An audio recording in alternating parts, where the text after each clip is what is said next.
What's up, guys? Okay, back in Minneapolis, Minnesota. I'm going to be with Patty O'Keefe, and she has told CBS News that she and a friend were following ICE agents in Minneapolis on Sunday. When they were stopped, the car was pepper sprayed and the windows were smashed in. She was held for 9 hours, then she was released.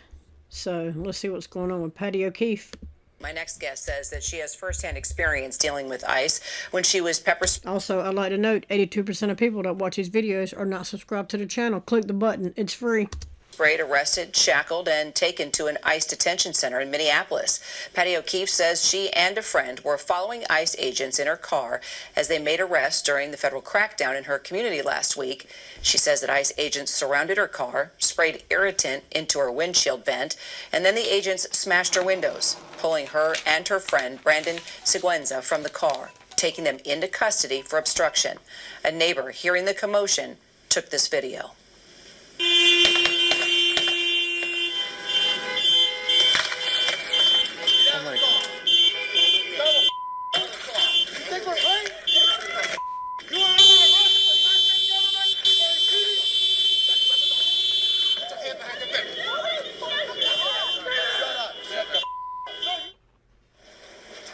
O'Keefe and Seguenza, both U.S. citizens, say they were ultimately released without charges after being held for almost 9 hours at the Henry Whipple Federal Building in Minneapolis, where detainees are being processed. Joining me now, Minneapolis resident Patty O'Keefe.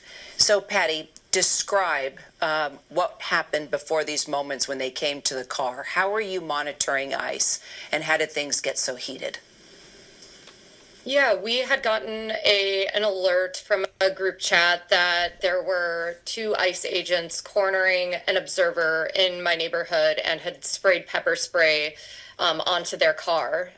This was just about 3 minutes away from my house, so we headed in that direction because everything we have heard is that the more people who are on the scene and, watching, filming ICE agents, the less likely it is that the situation, that ICE will escalate to violence.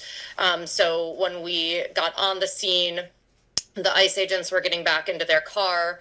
They turned down a side street. We followed them for about, 40 seconds, and then they stopped the car, came out, and one of the agents sprayed pepper spray onto my front windshield vent.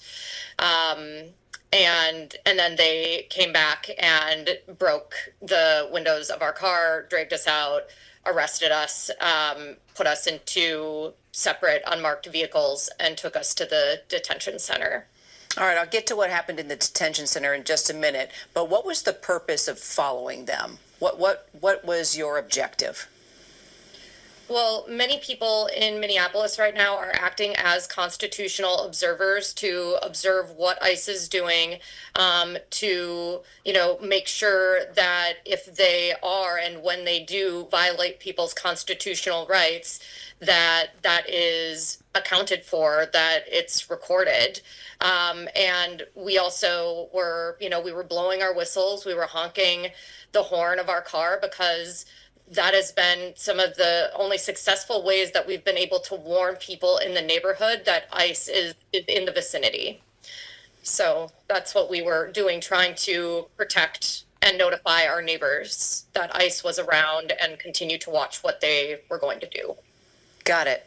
And a DHS spokesperson says that agents gave you multiple warnings as well to stop impeding law enforcement. Is that true? Yes, they did tell us to stop impeding, but, there was no one ahead of them. They could have just kept moving forward. All we were doing was blowing on our whistles, honking our horn, exercising our First Amendment rights. We weren't violating any, traffic rules. And so, yeah, we were just exercising our rights and then were detained for that. All right. Tell us what happened. You say that in the car ride to the ICE facility, an agent said some pretty disturbing things to you. Yeah, the same agent that sprayed pepper spray into the vent of my car When I got into the car, the three ICE agents immediately started mocking and taunting me. One took a picture of me and showed the other ones laughing. And then yes, that one agent said, "You guys got to stop obstructing us. That's why that lesbian is dead," referring to Renee Good. Wow. So then when you got to the detention facility, what happened there? When we got to the detention facility, I immediately saw 6 young Hispanic men and 1 East African woman lined up against a wall, waiting to get put into a holding cell.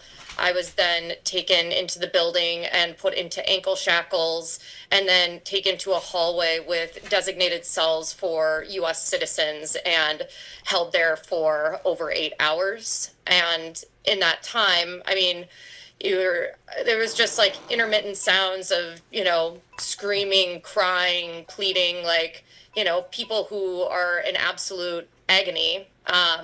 And that was juxtaposed with a lot of small talk, banter, just lighthearted conversation from the federal agents that were outside our cells. So it was very clear to me that a lot of the people that are working there are very desensitized to the visceral pain that people there are feeling.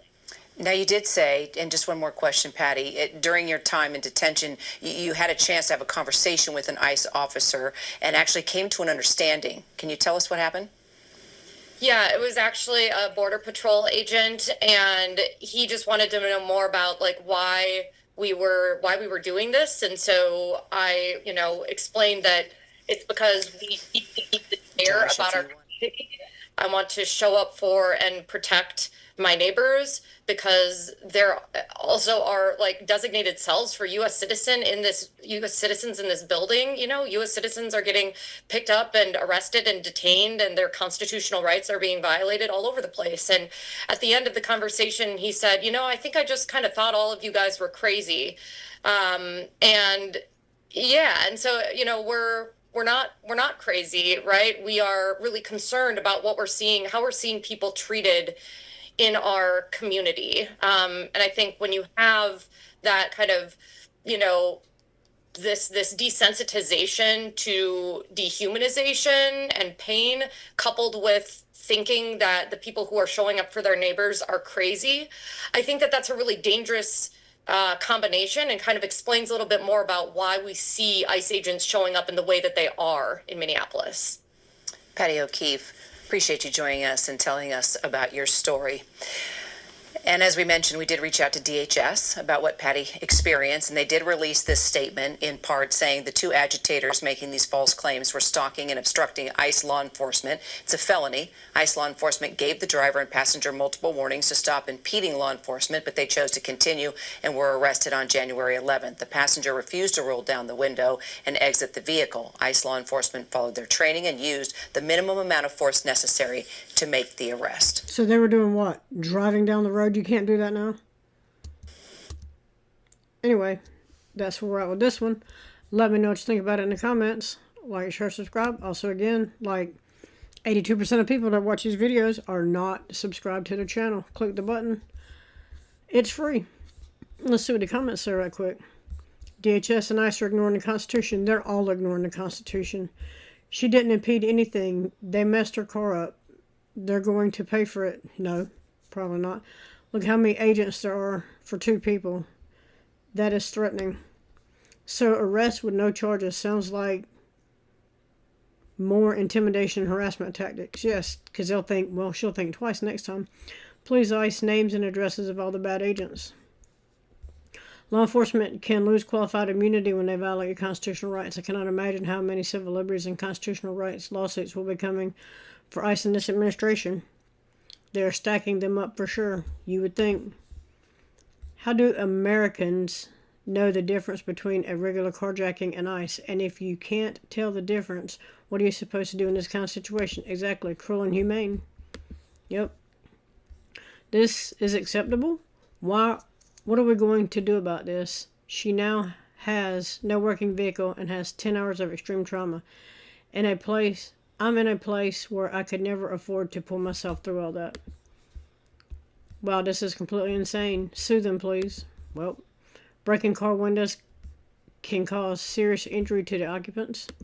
Those officers are the ones that need to be arrested. Yes, they absolutely are. Anyway, as I was saying again, that's where we're at with this one. Let me know what you think about it in the comments. Like, share, subscribe. Also, again, like 82% of people that watch these videos are not subscribed to the channel. Click the button. It's free. Let me know what you think about this one, and I'm out.